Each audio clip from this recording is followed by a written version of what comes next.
Seja bem-vindo ao curso Implantando Prevenção de Perdas. Essa é a nossa segunda aula e hoje vamos falar sobre os processos executados na organização. Vamos identificar seus riscos e criar políticas para dar sustentação ao programa. Tratar um pouco de procedimentos operacionais padronizados. O que fornece uma imagem viabilizando o entendimento é justamente a modelagem do processo. No mesmo conseguimos diagnosticar o problema e com isso poder saná-lo através da implantação e também do monitoramento dos resultados, sempre através da auditoria. Devemos atribuir as responsabilidades de cada pessoa envolvida em cada atividade, apresentando sua execução. Faça de maneira a facilitar o entendimento. Um procedimento padronizado tem como objetivo facilitar e controlar a operação. Veja, por exemplo, o fluxo de um processo. Esse fluxo é um fluxo de transferências entre filiais, um fluxo desenvolvido para uma pequena empresa. Então, como vocês podem ver, o fluxo passa por 3 departamentos. Ele inicia, na verdade, no departamento de compras, onde é solicitada a mercadoria. Com isso, o estoque verifica se ele tem aquela mercadoria. Caso ele tenha aquela mercadoria, ele solicita o faturamento da nota fiscal. A nota fiscal vai para o setor de expedição no estoque, é separado os produtos e o mesmo é encaminhado com a nota fiscal para o destino.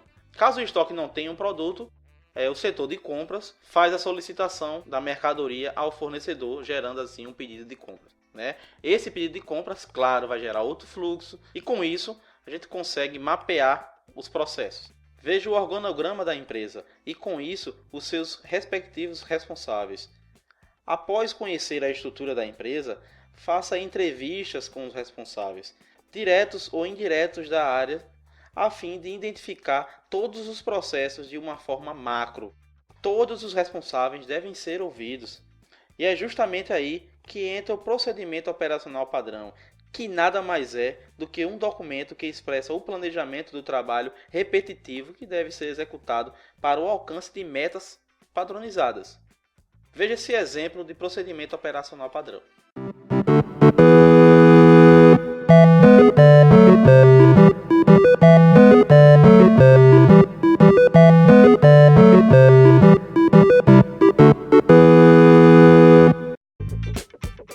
O procedimento operacional padrão deve conter algumas instruções, sequência de instruções e a frequência de execução dessas funções, especificando o responsável pela execução, equipamentos e materiais utilizados na tarefa, descrição dos procedimentos da tarefa por atividades críticas, de operação e pontos proibidos de cada tarefa, o roteiro de inspeção periódicos por equipamentos de produção. Devem ser aprovados, assinados, datados e principalmente revisados conforme necessário.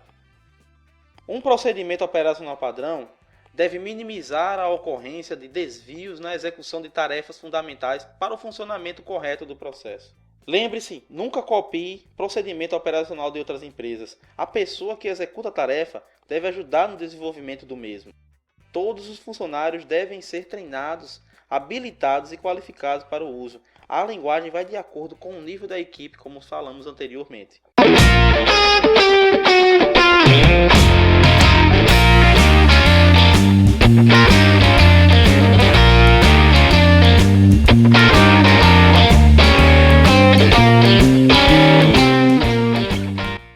Passo a passo para criar um procedimento operacional padrão.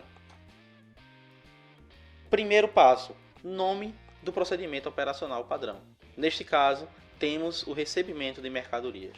Segundo passo: objetivo do procedimento operacional padrão. O objetivo deve ser bem especificado. Local de aplicação do procedimento operacional padrão. Siglas para nomear. Um exemplo: DML, Depósito de Material de Limpeza. Quinto passo: descrição das atividades com os executantes e responsáveis pelo mesmo. Sexto: anexar um fluxo. Você deve desenvolver um fluxo e anexá-lo, como aquele fluxo visto anteriormente de transferência de mercadorias. Informar o local de guarda do documento e o responsável pelo mesmo. Informar a frequência de atualizações. Informar quem elaborou o procedimento operacional padrão e informar quando e quem irá revisar o mesmo. Dica importante: é vital que você descreva as seguintes informações: risco associado, indicadores e melhores práticas. Exemplo: divergência entre nota fiscal e pedido. Os varejistas, antes de autorizar o descarregamento das entregas, geralmente realizam uma conferência física da nota fiscal com o pedido, observando quantidades, preços, impostos e condições comerciais gerais. As divergências mais comuns ocorrem por erro na emissão da nota fiscal por parte do fornecedor, ausência de padrão da nomenclatura, troca de produtos por falhas operacionais, entre outros. Então, qual o risco associado à nota fiscal versus o pedido? Perda de imagem com o cliente em razão de ruptura, perda de produtividade em razão do retrabalho para a correção dos problemas. E qual os indicadores? Tempo de permanência dos produtos na retaguarda da loja. Quais são as melhores práticas? Comunicação entre fornecedor e cliente, definição de processo com penalidades. Nesta videoaula você terá acesso a um procedimento operacional padrão de recebimentos totalmente grátis, até porque não vamos ficar apenas na teoria. Tivemos como base de conhecimento o Manual de Prevenção de Perdas e Gestão de Risco do professor Carlos Eduardo Santos. Nosso agradecimento à nossa parceira Contagem Inventários, empresa especialista em qualquer tipo de inventário. Críticas e sugestões aqui no YouTube ou em nossos perfis no Facebook e no Twitter.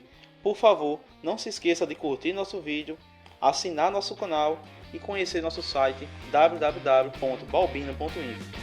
Até a próxima semana.